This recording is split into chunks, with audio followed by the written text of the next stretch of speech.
18 सितंबर से शुरू होने वाले संसद के विशेष सत्र का एजेंडा आखिरकार सामने आ चुका है।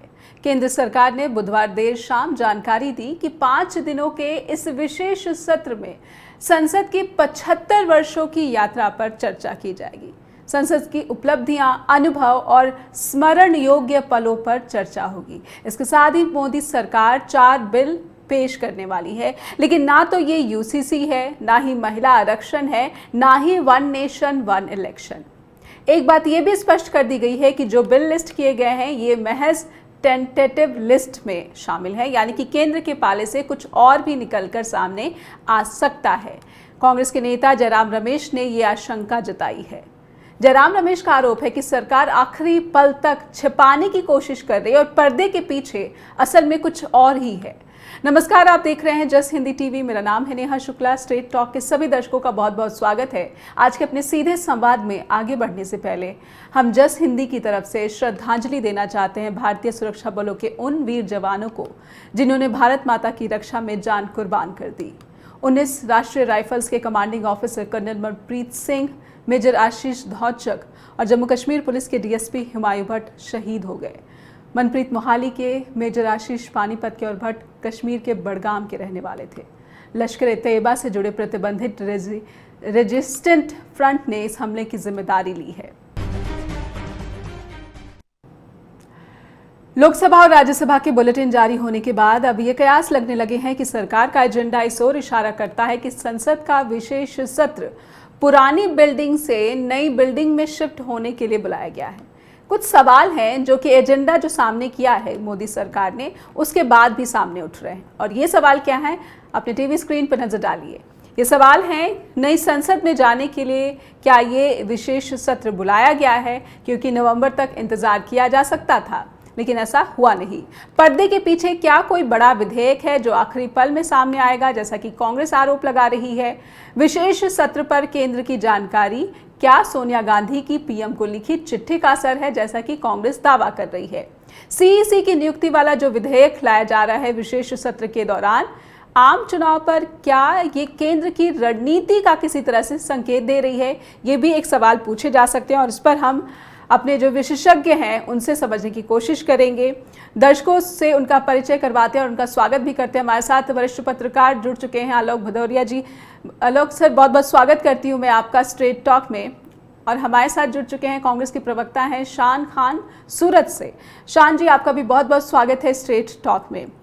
आलोक सर, आपसे शुरुआत करना चाहूंगी। विशेष सत्र का एजेंडा तो कम से कम सामने आ गया है, हालांकि जो लिस्ट है बिजनेस की वो टेंटेटिव बताई गई है और जिसे लेकर जयराम रमेश ने ये ट्वीट किया है कि पर्दे के पीछे क्या छिपाने की कोशिश हो रही है। आपको भी लग रहा है कि जो विधेयक, 4 विधेयक की बात सामने आई है, कुछ और ही है, इसके लिए विशेष सत्र तो नहीं बुलाया जा सकता था? धन्यवाद नेहा जी, आपकी बात सही है और जयराम रमेश की बात में भी कुछ सच्चाई नजर आती है। इसकी वजह ये है कि लोकतंत्र है। लोकतंत्र में आप कोई भी बिल अगर पेश करेंगे संसद के अंदर, तो उस समय तो आपको पेश करना ही होगा ना। अगर आपने बहुमत के आतंक से अगर लोगों को भयभीत नहीं कर रखा है कि मैं जो चाहे पास करा सकता हूँ, लोकसभा में विशेष चर्चा की जरूरत नहीं है। अतीत में इससे पहले आपने देखा होगा कि वो किसान बिल के लेके भी ऐसा ही हुआ था। अचानक से ध्वनि मत से वो सारे पास करा दिए गए थे।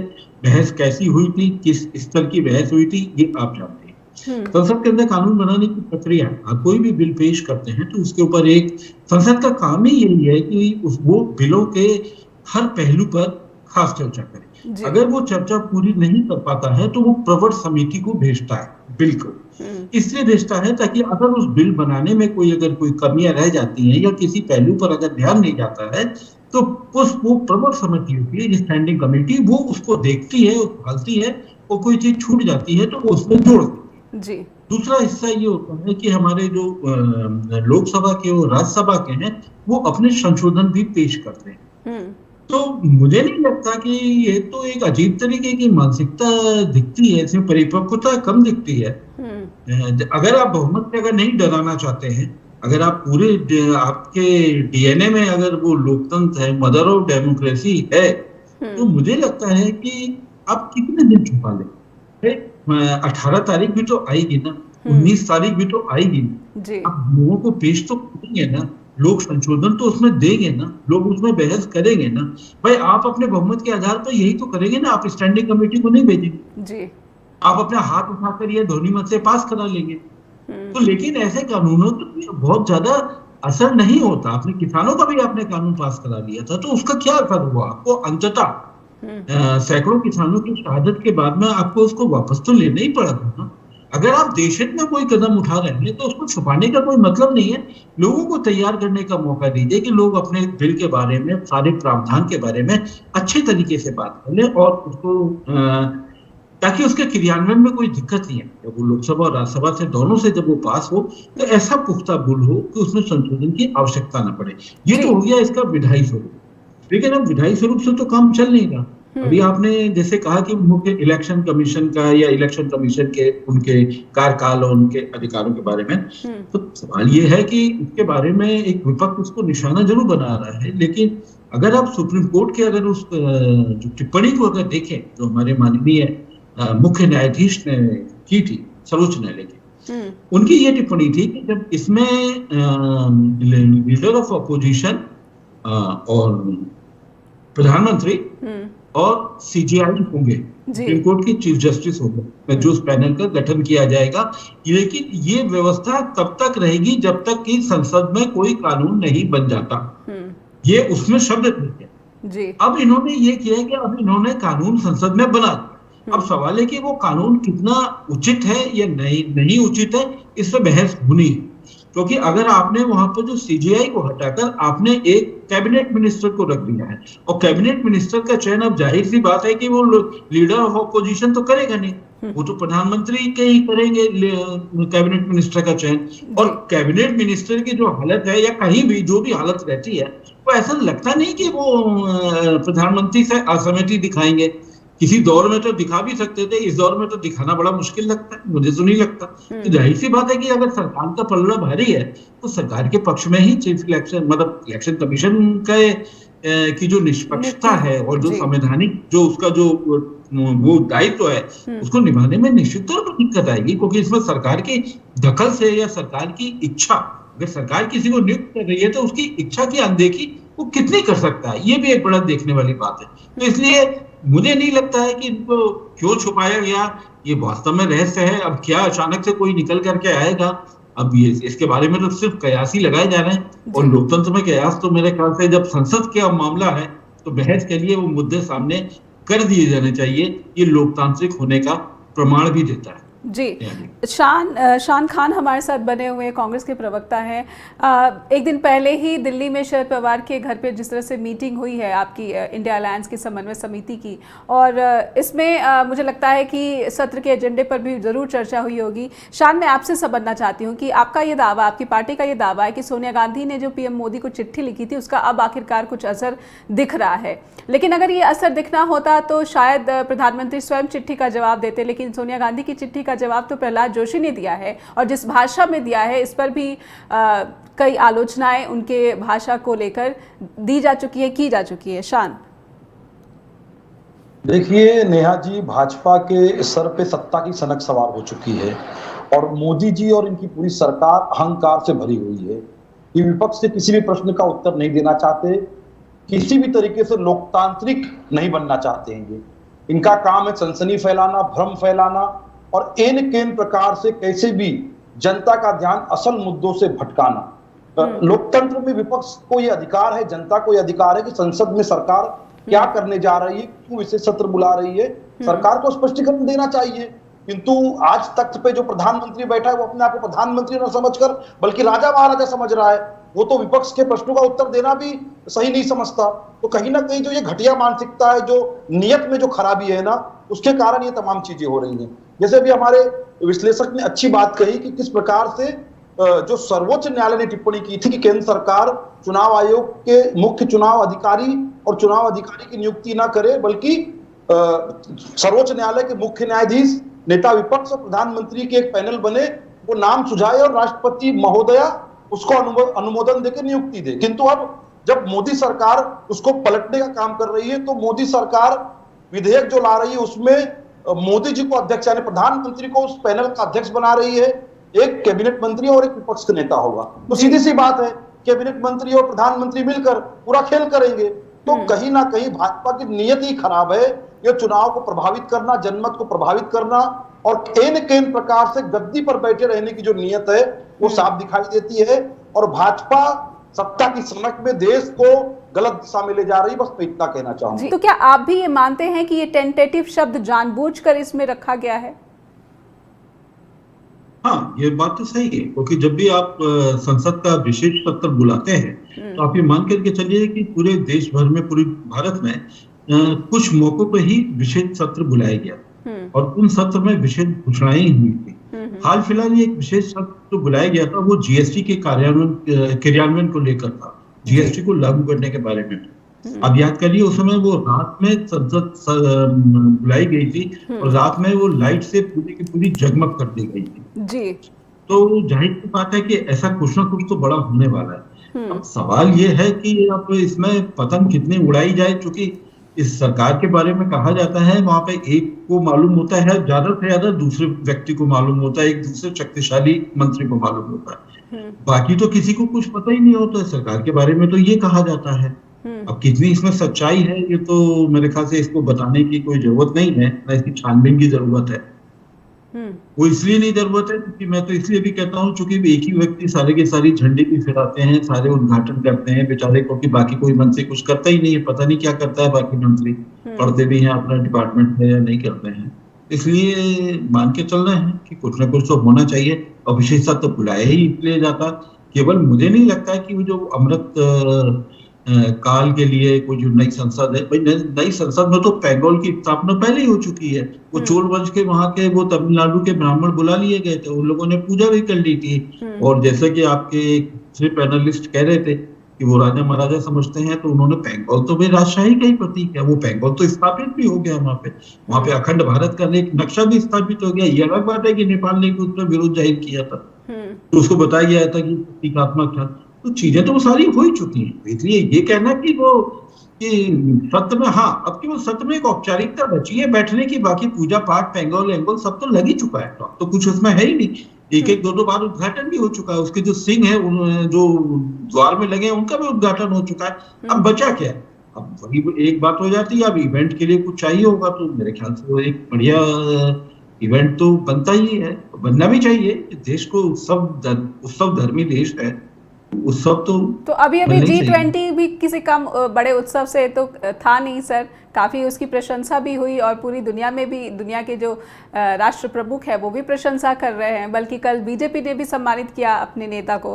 तो शान जी, मैं आपके पास आना चाहूँगी। जहाँ तक मेरा आकलन है, राजनीति की जहाँ तक मेरी समझ है, अभी हम सीधे सीधे देखें कि किस फायदे को अगर साधने की कोशिश करिए वो है विधानसभा के चुनाव।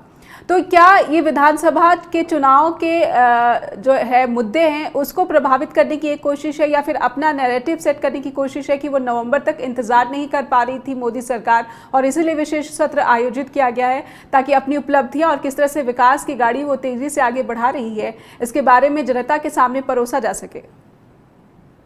देखिए नेहा जी, भारतीय जनता पार्टी प्रचार नहीं करती है, वो कुप्रचार करती है। तो किस तरीके से, मैंने पहले भी कहा कि देश की जनता का ध्यान असल मुद्दों से किस तरीके से भ्रमित किया जा सके, उसके लिए भाजपा ऐसे कई आयोजनों को आगे बढ़ाती। जैसे अभी कहा हमारे विश्लेषक ने कि एक इवेंट चाहिए, भाजपा अच्छी इवेंट मैनेजमेंट है, मोदी जी अच्छे इवेंट मैनेजर हैं, कैसे जनता के पैसे से अपना फोटो और अपने छवि को चमकाना, अपना फोटो लगाना। अभी आपने G20 का जिक्र किया, निश्चित रूप से G20 एक 20 देशों का समूह है और इसकी मेजबानी कई देशों ने की है और भारत ने भी की है।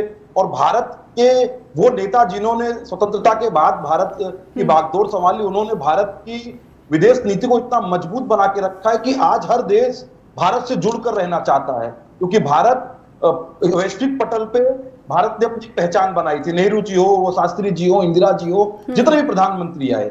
तो किंतु जब हम G20 की बात करते हैं तो G20 को जब लागू करने की बात हुई, जब उसका शिखर सम्मेलन भारत में आयोजित करने की बात हुई, तो 990 करोड़ रुपए का बजट आवंटन किया गया था G20 के कार्यक्रम के लिए। आज आप देखिए 4100 करोड़ रुपए फूंक दिए गए। तो क्या विशेष सत्र में ये चिंताएं भी कांग्रेस उठाएगी या फिर विपक्षी अलायंस उठाएगी कि 4100 करोड़ क्यों खर्च किए गए? निश्चित रूप से बिल्कुल पूछे जाएंगे। पिछले जो 5 शिखर सम्मेलन हुए, चाहे वो जापान में हो, चाहे वो इंडोनेशिया में हो, वो भारत की जो लागत है उससे लगभग आधे में हुए। तो भारत में 4100 करोड़ रुपए क्यों फूके गए? ये जनता के पैसे हैं। मोदी जी अपने फोटो लगाने के लिए जनता के पैसे फूकते हैं। आपने देखा होगा सीएनबीसी के एक पत्रकार ने, जो लगभग जापान से थे, उन्होंने रिपोर्टिंग में कहा था कि G20 का उपयोग मोदी सरकार अपने चुनावी लाभ के लिए कर रही है। तो इस तरीके से चीजें जो की जाती है, किसी भी कार्यक्रम को इवेंट बनाकर उसका लाभ लेना और जनता के पैसे से स्वप्रचार करना, ये भाजपा का काम रहा है। और इसी तरीके से जनता के पैसे का दुरुपयोग भाजपा करती रही है। भाजपा ने जनता को इसे भ्रमित किया है प्रचार कर करके। जी, एक स्पष्टता मैं कांग्रेस से ये भी समझना चाहूंगी, सीईसी वाला जो विधेयक है, इस पर कांग्रेस का क्या स्टैंड है? देखिए, निश्चित रूप से जो सर्वोच्च न्यायालय ने जो निर्देश दिए थे, कोई कानून बनाना चाहती है केंद्र सरकार, बिल्कुल बनाए, उसमें कोई मतभेद नहीं होने चाहिए। किंतु जो पैनल बने उसमें सर्वोच्च न्यायालय के मुख्य न्यायाधीश हो, विपक्ष नेता हो, प्रधानमंत्री हो, 3 लोग हो, और नियुक्ति का जो अधिकार हो राष्ट्रपति के पास होना चाहिए। ये 3 लोगों के पैनल नाम सुझाए और राष्ट्रपति उस पर अनुमोदन देकर उसकी नियुक्ति करे, हमें कोई आपत्ति नहीं। किंतु अपने आप कोई सर्वे सर्वा बनाने वाला कोई विधेयक आता है तो हमें आपत्ति है उस पर। मोदी जी प्रधानमंत्री होने के नाते उस पैनल का सर्वे सर्वा बनकर अपनी तरीके से चुनाव आयोग में नियुक्तियां करके उससे प्रभावित करने का प्रयास करेंगे तो पूरा विपक्ष उनके खिलाफ खड़ा हो जाएगा। जी, आलोक सर, आपको क्या लगता है कि 5 दिन कम नहीं होते विशेष सत्र के? अगर पहला दिन 18 सितंबर अगर हम देख ले कि संसद की जो जर्नी है, जो सफ़र रहा है 75 वर्षों का, वो उसके ऊपर चर्चा, उपलब्धियों या फिर उनके यादगार पलों को याद करते हुए गुजर जाए, लेकिन 4 दिन भी बहुत हैं और इन 4 दिन में हम क्या और उम्मीद कर सकते हैं? जनता बहुत ही आस लगाए बैठी है कि ऐसा पिटारे में क्या है जो कि आएगा और सब खुश हो जाएंगे और विरोधी चित्त हो जाएंगे। देखिए, आप तो कह रही हैं कि पतंग उड़ाने वाली बात कह रही हैं, अंधेरे में तीर मारने वाली बात कह रही हैं, तो आपने चूंकि दूसरी बार कहा है तो मैं भी एक अंधेरे में तीर मार लेता हूँ, सारे पत्रकार तो मार ही रहे हैं। तो वो तुक्का ये है कि सरकार इस बार ऐसा हो सकता है कि यूनिवर्सल बेसिक इनकम की घोषणा कर सकती है। तो ये एक बड़ा ट्रम्प कार्ड होगा, ये एक ऐसा ट्रम्प कार्ड होगा जिसके बाद में कोई विपक्ष की किसी एक का इंडिया का कोई गठबंधन चलेगा नहीं। यूनिवर्सल बेसिक इनकम की अवधारणा हमारे पास काफी दिनों से चली आ रही है, करीब 7-8 सालों से इसके ऊपर बातचीत हो रही है। तो इसका मकसद ये था कि हर व्यक्ति के हाथ में कुछ पैसा थमा दिया जाए और जो अलग अलग की जो पेंशन है, किसान सम्मान निधि है, फला पेंशन है, ठिकाना है, उन सबको जोड़ करके वो सब मतलब एक नाम उसका रख दिया जाए, यूनिवर्सल बेसिक इनकम, वो सबको दे दी जाए, बाकी चीजें इसके अंदर समाहित कर दी जाए। मैं इसलिए ऐसा सोच सकता हूँ, कयास है, कयास लगाना मुझे भी कुछ नहीं मालूम कि क्या होना है। बिल्कुल, बिल्कुल। कयास मेरे को क्योंकि इससे पहले जब कोरोना वाले के में जब पैकेज की जब तमाम घोषणाएं की गई थी तो उन घोषणाओं में भी किसान को और बाकी जो सब्सिडी मिल रही थी उसको जोड़ करके एक बड़ा फिगर बता दिया गया। तो इस बार भी मुझे ऐसा लगता है कि ये 5 दिन का है, ये पीठ थपथपाना है। राजस्थान में हालत पतली चल रही है, भारतीय जनता पार्टी की मध्य प्रदेश में हालत पतली चल रही है, छत्तीसगढ़ में हालत पतली चल रही है, और उसके बाद केंद्र को लेते हुए भी जो तमाम सर्वे जो मीडिया में घूम रहे हैं, पता नहीं कितने सही हैं या कितने गलत हैं, लेकिन एक ये है कि इंडिया की छवि तो बन रही है। इसको लेते हुए मैं 3 कारण और देना चाहूंगा, क्योंकि जब भी इंडिया के कोई गठबंधन की मीटिंग होती है तो तत्काल एनडीए अपनी भी मीटिंग बुला लेता है। जब पटना में मीटिंग हुई तो उसके बाद में फिर एक दिल्ली में एक एनडीए अचानक से एनडीए सक्रिय हुआ, तो उसके बाद मुंबई में मीटिंग होती है तो अचानक से उनका वो महाविकास वो यूटी एक वाली बैठक हो जाती है। फिर अचानक से वो दिल्ली में वो शरद पवार जी के यहाँ जब बैठक होनी होती है, अचानक से एक वो भारतीय जनता पार्टी में के कार्यालय में एक स्वागत वाला एक आ जाता है, क्योंकि हम लोग को पहले से नहीं मालूम था, एक हफ्ते पहले से 5 दिन पहले से कि कोई स्वागत होने जा रहा है, तो हमको वो भी नहीं पता चला था। तो इसी तरीके से मेरे को लगता है कि कुछ ना कुछ ऐसा यूनिवर्सल बेसिक इनकम जैसी कोई किसी चीज की घोषणा मेरे को ऐसा लगता है कि होगी। इसकी वजह एक और है, एक तो मैंने 3 घटनाएं जोड़ी, चौथी घटना मैं इसलिए जोड़ना चाहूंगा कि हमारे जो मुख्य जो थे विवेक देबराय है, वो जो इकोनॉमिक जो एडवाइजरी काउंसिल है उसके वो अगुआ है, उन्होंने भी एक बार पहले इसका जिक्र किया। तो मेरे को ऐसा लगता है अब संविधान संशोधन की भी बातें हो रही हैं, तमाम बातें हो रही हैं, अब क्या सच निकलेगा। तो इसका असर क्या, क्योंकि जब प्रचार की बात है, चुनाव की बात है, तो पहले तो विपक्ष चाहता था कि उसे कवरेज नहीं दी जा रही, कवरेज की चाहत, और अब ऐसा लगता है कि आप आक्रामक हो गए हैं मीडिया पर।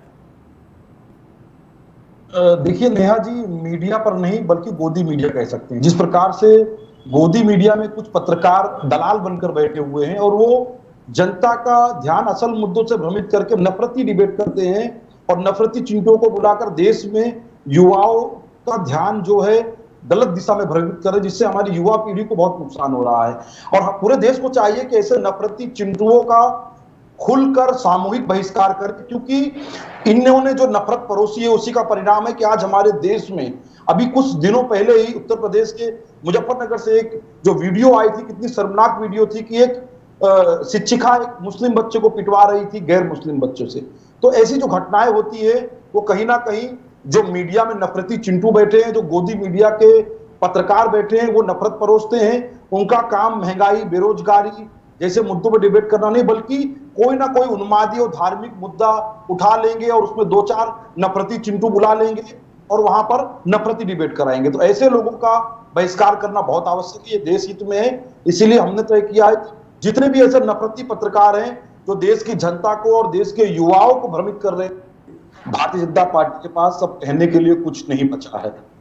वो उन्मादी मुद्दों पर और धार्मिक मुद्दों पर कैसे देश की जनता का ध्यान भ्रमित करे उसके जुगाड़ में लगी हुई है।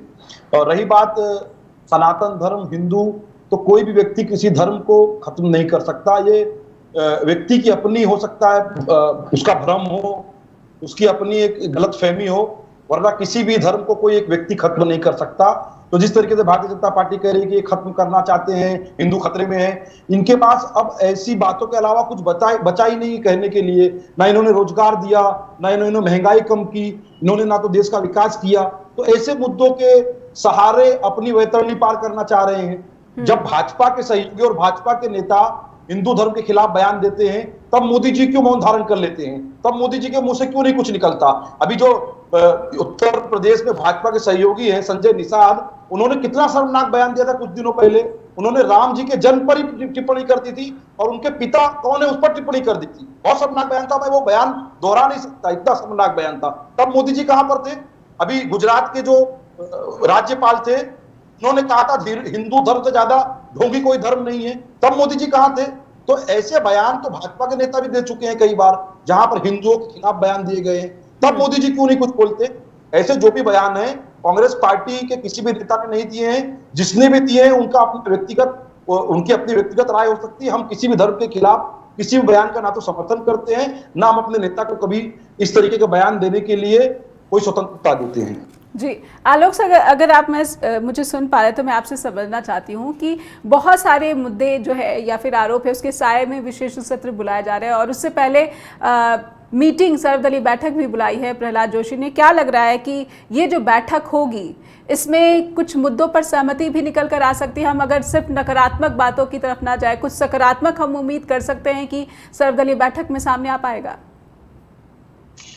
दरअसल हमेशा संसद सत्र बुलाने से पहले एक सर्वदलीय बैठक की जाती है। तो इस बार भी सर्वदलीय बैठक बुलाई गई है।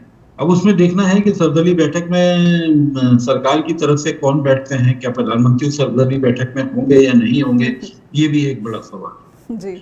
तो इसलिए मुझे नहीं लगता है कि सर्वदलीय बैठक में कोई विशेष रूपरेखा बन पाएगी, क्योंकि सरकार को अपने आपने ये बात कही तो मेरे मन में एक प्रश्न है सर, और मैं आपसे समझने की कोशिश करना चाहती हूँ कि क्या आपको लगता है कि जो प्रधानमंत्री नरेंद्र मोदी हैं वो विपक्षी दल के नेताओं के साथ सीधे कोई संपर्क नहीं चाहते हैं?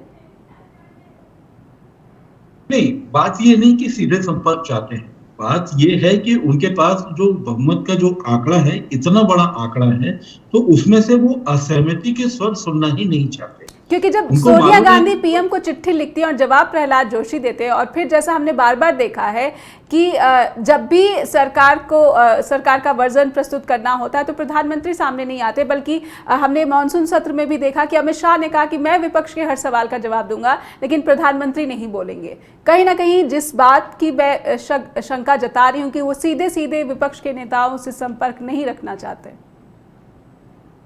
नहीं, बात ऐसी नहीं कि संपर्क रखना चाहते या नहीं रखना चाहते। बात कुल मिलाकर ये है कि वो संसद में कितना बैठते हैं, संसद की विधायी चीजों में कितने समय तक सुनते हैं। अभी अविश्वास प्रस्ताव पे जो चर्चा हुई थी वो कितने दिन तक संसद में बैठकर उन्होंने चर्चा सुनी थी। जी। भारत की तो परंपरा ये है कि प्रधानमंत्री संसद में सबके भाषण सुनता है अविश्वास प्रस्ताव के दौरान, कम जी। से कम उस समय तो सुनता है, उसके बाद में फिर वो जवाब देता है। तो वो कितने दिन वहां पढ़ते?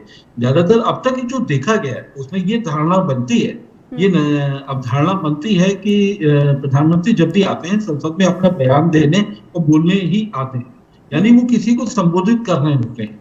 और किसको संबोधित कर रहे तो होते हैं, ये हम लोग को अविश्वास प्रस्ताव की बहस के दौरान भी पता चलता है। ईशान, आपसे समझना चाहती हूँ कि संसद के सत्र में हम क्या उम्मीद करें कि सिर्फ बहस ही होगी या फिर कोई चर्चा भी होगी? पिछले मॉनसून सत्र में नियमों को लेकर विपक्ष लगातार हंगामा करता रहा और मोदी सरकार भी नियम को लेकर अड़ी रही कि इसी नियम पर जो है वो चर्चा होनी चाहिए। बहुत लंबा वक्त बर्बाद हो जा रहा है, हर बार बर्बाद हो जाता है। इस बार आपने पहले कहा कि आप बहिष्कार नहीं करेंगे, आप शामिल होंगे, लेकिन चर्चा सार्थक बनाई जा सके इस वजह से क्या अपना रुख जो है विपक्षी अलायंस इंडिया वो थोड़ा नरम रख सकती है? देखिए नेहा जी, हम तो चर्चा करना चाहते हैं और हम चर्चा करना चाहते हैं तो सबसे बड़ा प्रमाण ये है कि हमारे जो संसदीय दल की नेता है सोनिया जी, उन्होंने पहले चिट्ठी लिखकर 9 जो महत्वपूर्ण ज्वलंत मुद्दे हैं भारत के, वो मोदी सरकार को बताए हैं कि इन 9 मुद्दों पर आने वाले जो विशेष सत्र है उस पर चर्चा होनी चाहिए और सार्थक चर्चा होनी चाहिए। किंतु मुझे पता है कि मोदी सरकार उस पर चर्चा नहीं करना चाहती, क्योंकि मोदी सरकार कभी भी देश के असल मुद्दों पर चर्चा ही नहीं करती है, बल्कि वो ऐसे उन्मादी और अनावश्यक मुद्दों को उठाती है जिससे कि असल मुद्दों का ध्यान जनता का भ्रमित हो जाए, असल मुद्दों से ध्यान जनता का हट जाए। तो हम तो चर्चा करने के लिए तैयार हैं, इसीलिए हमने पहले से 9 मुद्दे सुझाए हैं मोदी सरकार को और मोदी जी को कि इन 9 मुद्दों पे आइए चर्चा करते हैं और कुछ देश के लिए सार्थक प्रयास करते हैं। किंतु भारतीय जनता पार्टी की जो नीयत है वो ही काली है, वो करना ही नहीं चाहते हैं। वो ऐसे असल मुद्दों के बजाय ऐसे कोई मुद्दे उठाकर ले आएंगे जिससे देश में उन्माद की स्थिति पैदा हो।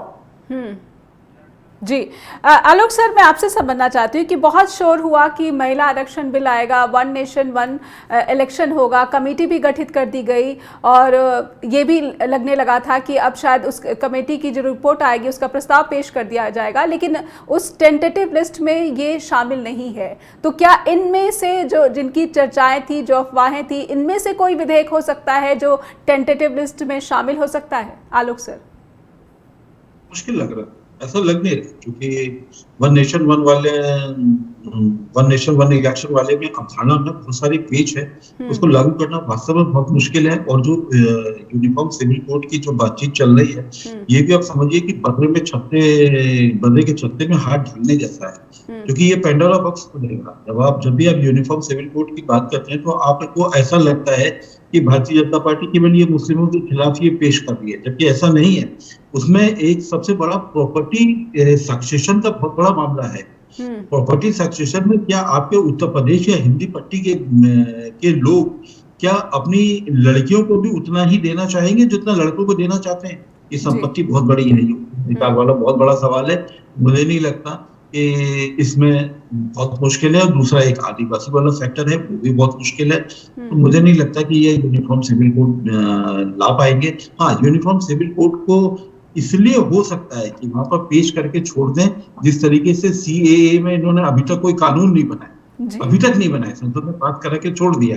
ऐसा हो सकता है कि यूसीसी को भी संसद में पेश करके छोड़ दें, बाकी उस पर कोई एक सदन में पेश कर दें और बाकी पे यूनिफॉर्म सिविल कोड में भाषणबाजी होती रहे चुनाव तक। उसके बाद अगले का पता नहीं चलेगा कि क्या होगा, क्योंकि लागू करना मुश्किल है। लेकिन हाँ, चुनावी समा इसके आधार पर बनाना आसान है और वो बीजेपी की आदत है। बीजेपी कैश करना जानती है मुद्दों को, ये उसकी एक बड़ी कामयाबी है।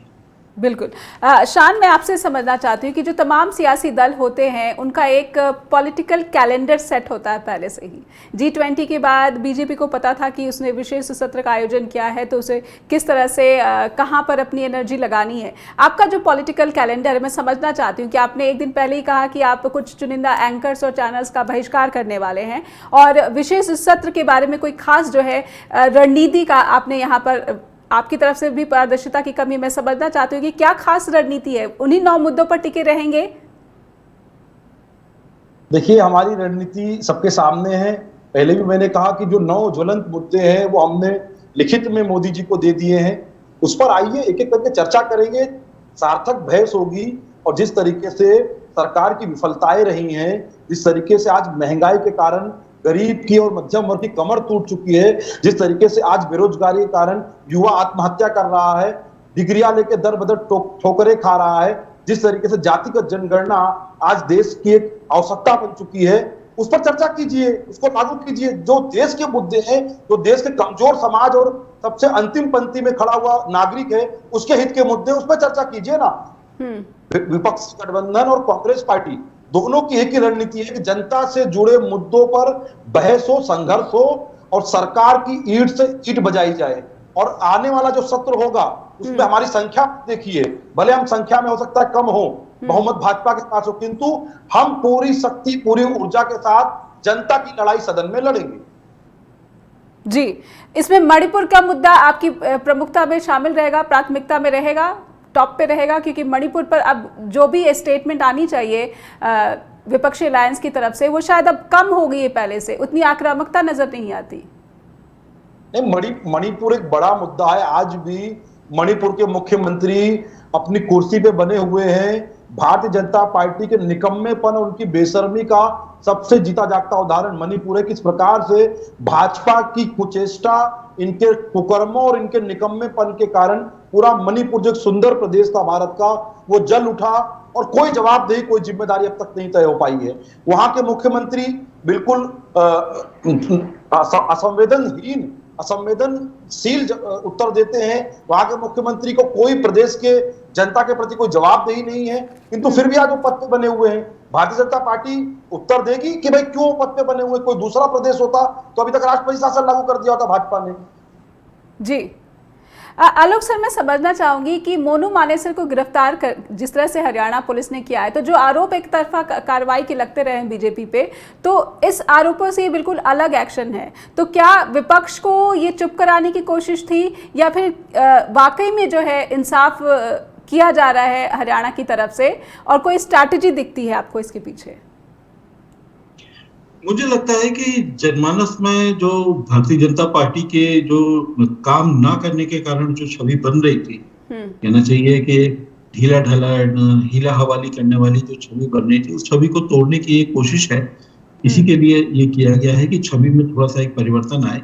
अदरवाइज मुझे कोई बहुत गंभीर कोई इशारा या इनके प्रशासन के कोई काल प्रणाली में कोई आमूलचूल बदलाव आ जाएगा, ऐसा कुछ भी नहीं होने जा रहा। बस एक सांकेतिक है कि देखो एक हमने गिरफ्तार कर लिया। मुझे तो ऐसा लगता है कि कोई एकाध कोई बड़ा नेता, अभी जैसे आपने कहा बड़ा नेता, क्या मतलब बड़ा भगोड़ा, वो भी हो सकता है कि संसद के ये जो 5 दिन के सत्र के बीच में कोई आ जाए, और हो सकता है कि मेजर थपथपा कर स्वागत हो जाए इस सरकार का। ये भी हो सकता है, सब कुछ संभव है।